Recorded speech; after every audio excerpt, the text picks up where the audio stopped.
Milli Hidrometeorologiya Xidmətinin məlumatına görə iyunun 22-sində Bakıda və Abşeronda havanın dəyişkən buludlu olacağı, yağmursuz keçəcəyi, arabir güclənən şimal-qərb küləyin əsəcəyi gözlənilir.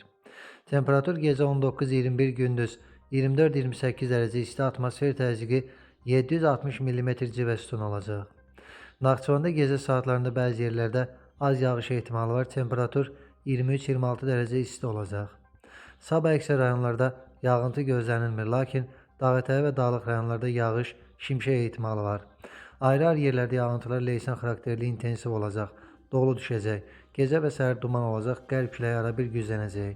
Temperatur gecə 17-22, gündüz 25-30, dağlarda gecə 6-11, gündüz 13-18 dərəcə isti olacaq. İstənilən hava şəraitində hər birinizə xoş əhval-ruhiyyə arzu edirik.